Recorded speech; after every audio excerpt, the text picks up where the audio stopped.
Boa tarde. Introduzirei a respeito sobre o conceito do jogo. Ele funciona sobre um jogo de nave, em que consiste em não tentar colidir com os meteoros. Pode ver que ao lado direito há 3 botões, o botão de cima, baixo e tiro.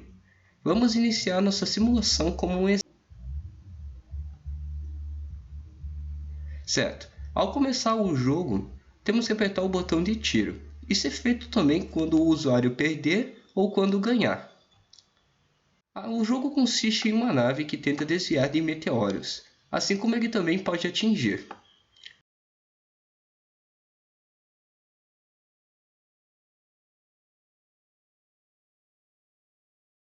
Cada meteoro atingido gera uma pontuação de 2 pontos. Veja que na barrinha ao lado direito tem uma energia. Essa energia é carregada quando a nave consegue uma pilha. Obviamente, quando ela é atingida por um meteoro, o jogo acaba.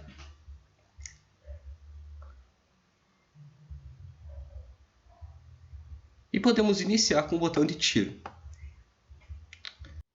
Ok, sendo direto nessa parte do circuito, então a gente tem 3 botões, o botão de cima, baixo e tiro. Como sabemos, os botões têm seus terminais conectados, que permite a passagem da corrente quando pressionados. Esses estão conectados nos pinos 10, 9 e 8, respectivamente. Isso serve para controlar nossas coordenadas x e y de nossos objetos, como os asteroides e a nave. Além disso, temos o potenciômetro ligado aqui no nosso contraste, ou seja, entre a passagem da corrente e nós conseguimos controlar a resistividade. Além disso, ele tem o solo conectado no ground e tem a sua potência conectada nos 5 volts do Arduino. Além disso, da leitura e da gravação e também do LED anodo. Essas duas aqui são bem parecidas com os dos LEDs. Nós temos então o LED catódico entrado no nosso terminal ground, no negativo, e o anodo conectado no nosso positivo, parecido com o ground. E além disso, também temos as entradas 7, 6, 5, 4 e 3 e 2 do nosso Arduino, que vão ser importantes para quando a gente quiser lidar com o display, que a gente usa a biblioteca Liquid Crystal nesse caso. Ao iniciar, eu uso constantes para definir as portas e variáveis para a posição dos meus objetos, ou seja, coordenadas.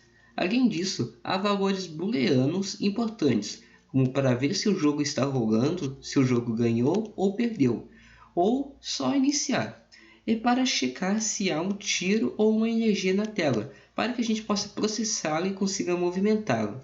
Além disso, eu gostaria de ressaltar esses caracteres especiais, como a nave, o asteroide ou tiro, que foram criados a partir de uma matriz 5x8, ou seja, usando bytes de cada sinal, um representa um pixel em alto, e utilizando funções para desenhar esses caracteres especiais, ou seja, funções para cada um dos nossos objetos, utilizando o método setCursor e o write, ou seja, eu posiciono aonde a posição, a coordenada que eu vou desenhar e o ID que identifica ela, que é utilizado com outro método chamado createChar, que está lá no nosso setup.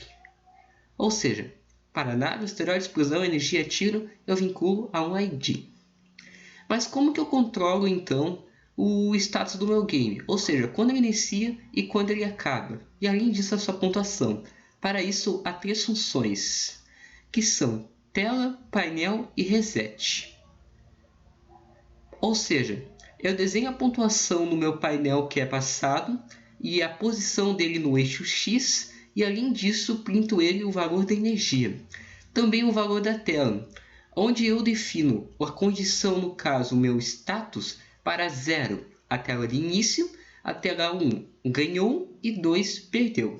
Ou seja, é um teste condicional e eu sempre recebo uma string que vai ser então um operador tenário, game over, parabéns, para as condições 1 e 2, e 0 para a condição inicial, certo? Além disso, também a função da reset, que é importante eu chamá-la sempre que um jogo acaba. Ou seja, eu volto meus pontos a 0 e volto minha energia cheia.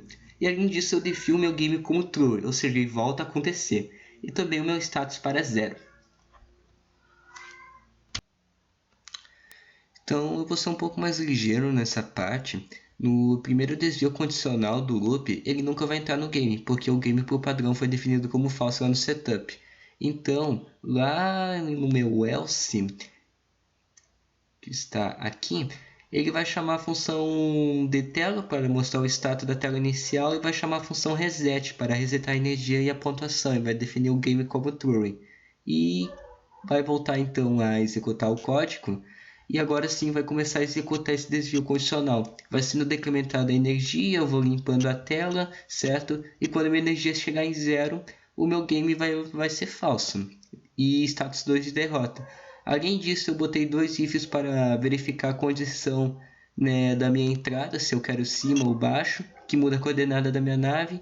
Um botão para ativar o tiro, eu defino o tiro como true, e ele sai da mesma coordenada que PY da minha nave, certo? Vou decrementando o asteroide, vou desenhando a nave, desenho o asteroide, e quanto o meu valor do tiro estiver habilitado, ou seja, quanto for true, eu vou incrementando o tiro de 1 em 1. Além disso, quando o meu asteroide chega no fim, eu tenho que voltar ele de onde ele estava e escolher um valor randômico para sua coordenada Y.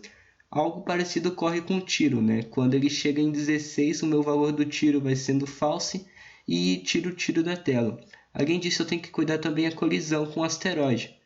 A mesma coisa com a colisão da nave. Ou seja, quando as coordenadas px e py de ambas forem as mesmas, eu vou ter uma colisão. A diferença é que na nave vai ser uma condição de derrota, né?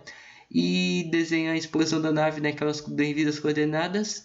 E no caso da minha colisão do asteroide com o tiro, eu vou somando os pontos. E quando eles chegarem em 100, eu dou o meu status de vitória.